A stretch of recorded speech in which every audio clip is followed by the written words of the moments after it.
Assalamualaikum warahmatullahi taala wabarakatuh. Kampung Tarim ke Tarim yuk. Nah lah, kembali lagi menemani teman-teman semua. Di episode kelima kali ini kita akan bertanya, Bib, mungkin langsung saja. Di negara Indonesia salah satunya nih, Bib, ya, ada banyak sekali keunikan-keunikan. Salah satunya mungkin yang paling terkenal adalah kebinekaannya atau keberagamannya gitu ya kan ya. Nah, kira-kira di Hadramaut sendiri itu kira-kira ada nggak sih, Bib, keunikan-keunikan yang bakal menjadi ciri khas lah seperti itu? Bismillahirrahmanirrahim. Alhamdulillah alamin wa bihi nasta'in ala umuri dunya waddin. Sallallahu alaihi wasallam Muhammadin nabiyil ummi wa ala alihi washabihi ajmain, amma ba'du. Nah, masalah keunikan negeri Hadramaut sangat unik sekali. Di antara keunikannya ya, dari banyaknya debu itu sangat unik. Dan juga setiap daerah pasti ada yang dibanggakan, mungkin dari segi makanan khas dan juga banyak sekali keunikan di negeri Hadramaut ya. Terutama kalau kita berbicara dari negeri Hadramaut, yang sangat unik adalah negeri Hadramaut ini adalah negeri yang sangat kuno sekali. Kuno sekali. Ya artinya sebelum Islam sudah ada negeri Hadramaut ini. Bahkan dikatakan bahwasannya yang sangat unik di negeri Hadramaut, mungkin kita ambil dua yang sangat unik di sini. Yang pertama adalah dulu ada seseorang berjalan di negeri Hadramaut, menemukan satu biji gandum, besarnya itu sebesar telur ayam. Biji gandum sebesar. Biji gandum Besar sekali. Jadi kalau makan biji gandumnya makan 2 atau 3 kenyang. Biasanya kita kan gandum sekresek belum kenyang. Ini besarnya telur ayam. Kemudian kaget orang ini, sehingga mengatakan bahasanya, kok aneh daerah ini katanya.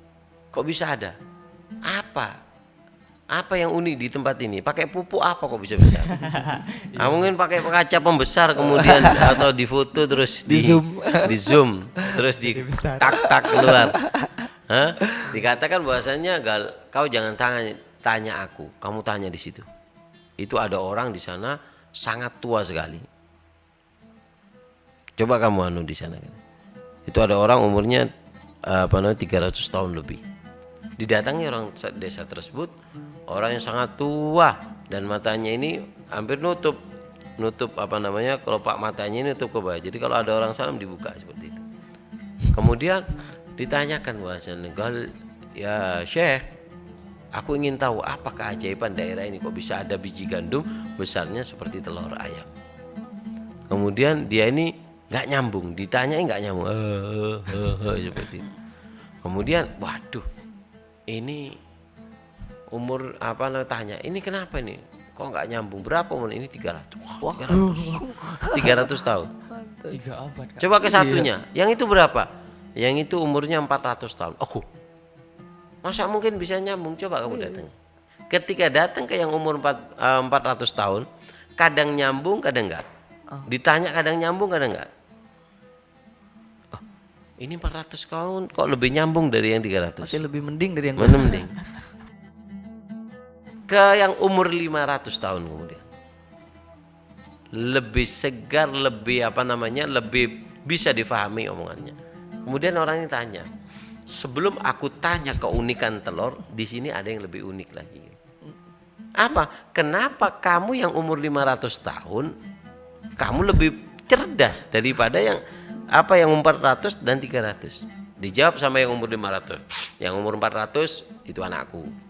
Yang umur 300 itu cucuku. Oh.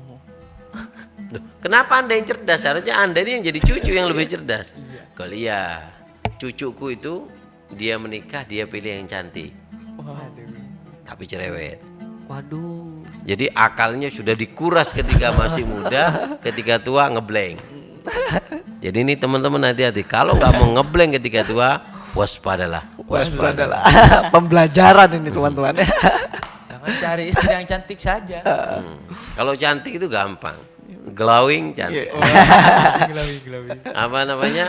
Kemudian yang umur 400 dia ini memilih istri, kadang nyambung, kadang nggak nyambung. Kadang taat, dia ini kadang taat, kadang ngomel. Sehingga ketika masa tua dia kadang ngeblank, kadang nyambung. Sedangkan aku bener istriku nggak begitu cantik, tapi istriku di situ selalu taat dengan perintahku sehingga akalku sampai tua masih cekap. Masya Allah. Kemudian tanya Galia Syekh, kalau gitu aku mau tanya, kenapa di sini ada biji gandum yang besar telur ini? Dikatakan bahwasanya ini karena apa? Karena tiga hal. Yang pertama adalah pemimpinnya adil dulu. Pemimpinnya adil, dan yang kedua orang yang kaya suka dermawan, dan orang yang miskin mereka nggak suka merendahkan diri untuk meminta-minta. Tiga ini yang membuat keistimewaan daerah itu menjadi satu biji gandum diberikan keberkahan oleh Allah besarnya seperti telur ayam seperti itu. Nah, ini yang pertama. Juga ada yang menarik juga di negeri Hadramut, tepatnya dulu di daerah Shibam. Di daerah Shibam. Dulu itu di daerah Shibam ada seorang jaksa. Hakim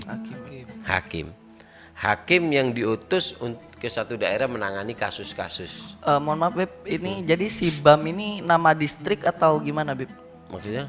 Nama distrik, kota atau gimana? Provinsi? Hadramut. Nah, kita kalau mau bahas tentang Hadramut ya, Hadramut itu ada yang mengatakan nama seorang raja.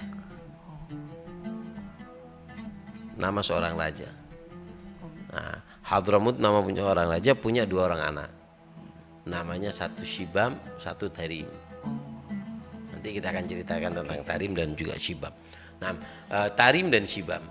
Ketika itu Tarim dan Shibam ini tinggal di satu daerah. Nah, daerah itu cekat dengan sebutan nama Tarim, anak raja itu. Shibam juga karena tinggal di satu daerah, cekatlah nama daerah itu dengan sebutan nama anak raja. Dan Hadramut itu adalah antara Shibam dan Tarim, dan sekelilingnya itu adalah namanya Hadramut. Jadi mungkin kalau di Indonesia, kalau kayak di Indonesia ini bisa juga dikatakan Hadramut itu seperti kayak Jawa Timur. Jawa Timur. Shibam itu mungkin seperti kayak Surabaya, Tarimnya itu Malang, seperti itu. Dua kota besar yang ada di Jawa Timur seperti itu. Kalau negaranya Yaman, seperti itu. Nah, dan juga dulu di Shibam ini ada hakim yang ditaruh satu daerah untuk menangani masalah. 12 tahun lebih si hakim tidak pernah menemukan masalah. Nggak ada yang lapor. Yang mau cerai nggak ada, yang tukaran nggak ada, yang sampai si hakim ini pusing sudah. Kalau gini terus anak sumpah. Kenapa? Ilmunya anak nganggur, juga anak makan uang gaji buta ini. Gaji buta ya. Gaji buta malah sumpek ya. Kan di sini malah. Kemudian ketika si hakim itu merasa bosan, nggak ada kerjaan, ngerasain, dia manggil seseorang. Sini. Ini negeri apa ini? Negeri apa ini? Kenapa? Saya ini ditugaskan untuk nangani masalah. Apa mungkin ada hakim lain nggak ke saya? Nggak ada, kamu juga.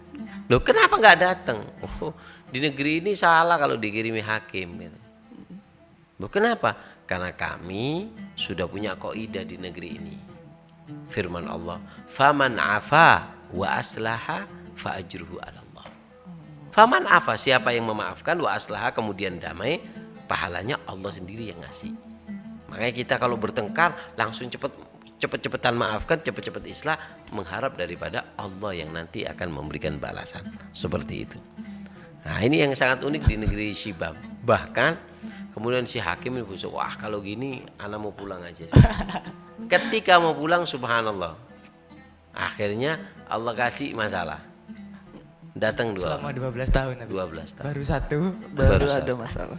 Dan satu ini membuat pusing si hakim. Aduh, gimana Bi masalahnya? Nah, datanglah ini orang ke si hakim mengatakan bahasanya, assalamualaikum hakim. Kalau kenapa?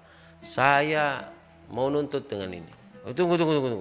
Ayo kita amalkan sunnah. Hakim, yang lurus. Hakim, ayo jangan di atasan, rendah. Yang hakimnya ke tengah, tidak boleh terlalu ke kanan, tidak boleh ngadep yang sini, takut bela tengah. Iya, silakan, seperti itu. Ayo kamu dulu. Iya Pak Hakim. Kenapa? saya ini jual tanah. Terus sama dia isinya tanah mau dikasih ke anak. Loh, terus kenapa? Ya saya kan jual tanah sama isinya. Kamu kenapa mau membalikan? Saya Pak Hakim beli tanah. Saya bangun pondasi, saya pacul, ada emas Pak Hakim 1 kilo. Kalau mungkin bahasa sekarang gitu ya.